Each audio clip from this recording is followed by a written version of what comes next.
దేవుడికి ప్రియమైన లడ్డూని మీరు కల్తీ చేశారు.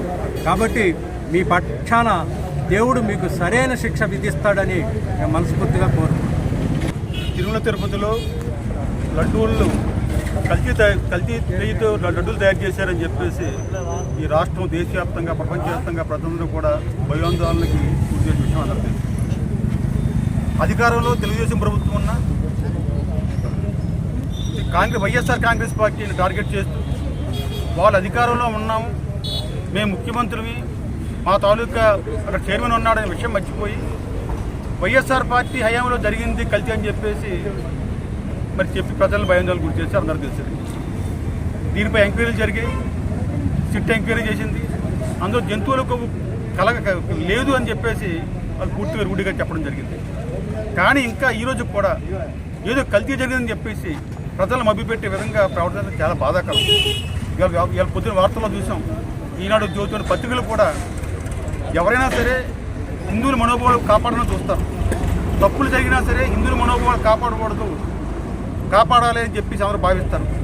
అలాంటిది ఈవేళ తప్పు జరగలేదని చెప్పినా సరే ఇంకా హిందువుల మనోభావాలు దెబ్బతీయడానికి కల్తీ జరిగిందని చెప్పేసి మెయిన్ హెడ్డింగ్లో పెట్టి ప్రజలు ఆందోళన గురి చేస్తున్నారు. తిరుపతి వెంకటేశ్వర స్వామి అంటే ఒక హిందువులు ముస్లింకే కాదు, విదేశాల్లో ఉన్న క్రిస్టియన్స్ కూడా వచ్చి ఆరాధించే దేవుడు అతను. ఆ లడ్డు గురించి ఎంతోమంది ఎదురు చూస్తుంటారు. అలాంటి లడ్డూని కల్తీ లడ్డు అని చెప్పి పందుకొవ్వు కలిసి అందుకోసం చాలా అసభ్యకరంగా, చాలా అవమానకరంగా ఈరోజు కూడా వార్తలు రాస్తారంటే అది చాలా దమనీయమైన పరిస్థితి.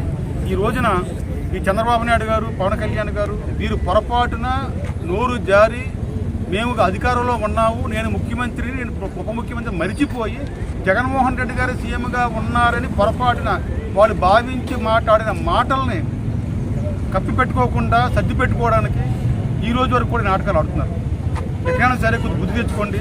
మీ ప్రభుత్వ హయాంలో జరిగిన దానికి వైఎస్ఆర్ సంబంధం ఏంటి? సిట్ ఇచ్చింది, సుప్రీంకోర్టు ఇచ్చింది, ఇంకా మీరు ఎందుకు ఇటువంటి ప్రళాలను పెళ్తారు? హిందువుల మనోభావాలు కాపాడండి, లేదంటే ప్రజల్లో తిరుగుబాటు వస్తుంది. ఒక ఓటు రాజకీయం కోసం మీరు దేవుణ్ణి కూడా మీరు బలి చేయొద్దని చెప్పేసి మరి హెచ్చరిస్తున్నారు. ఈరోజు చంద్రపూడి నియోజకవర్గంలో కూటమి ప్రభుత్వానికి మంచి బుద్ధిని ప్రసాదించమని శ్రీరాములు వారిని వేడుకుంటున్నాం. అలాగే కూటమి ప్రభుత్వం ఎక్కడైనా అసత్యాలు మాని సత్యాలే మాట్లాడాలని, ఎందుకంటే దేవుడి పేరు మీద కల్తీ విషయం, తిరుపతి లడ్డు కల్తీ జరిగిందనే అసత్య ప్రచారాన్ని మరి వాళ్ళు గుర్తించి భగవంతుడిని కూడా రాజకీయాల్లో గీర్చారు. కాబట్టి వారికి మంచి బుద్ధి ప్రసాదించమని కూటమి ప్రభుత్వానికి మంచి బుద్ధిని ప్రసాదించి ఈ ప్రజలకు మేలు చేసే విధంగా వాళ్ళకి మంచి బుద్ధి ప్రసాదించమని దేవుడి కోరుతారు. అసత్య ప్రచారం కూటమి నాయకులు మంచి బుద్ధి, కూటమి నాయకులు మంచి బుద్ధి, కూటమి నాయకులు మంచి బుద్ధి. హిందువులకు చంద్రబాబు గారు క్షమాపణ చెప్పాలి, చెప్పాలి, చంద్రబాబు గారు చెప్పాలి, హిందువులకు చంద్రబాబు గారు క్షమాపణ చెప్పాలి. జై జగన్, జై జగన్, జై జగన్, జై జగన్, జై జగన్.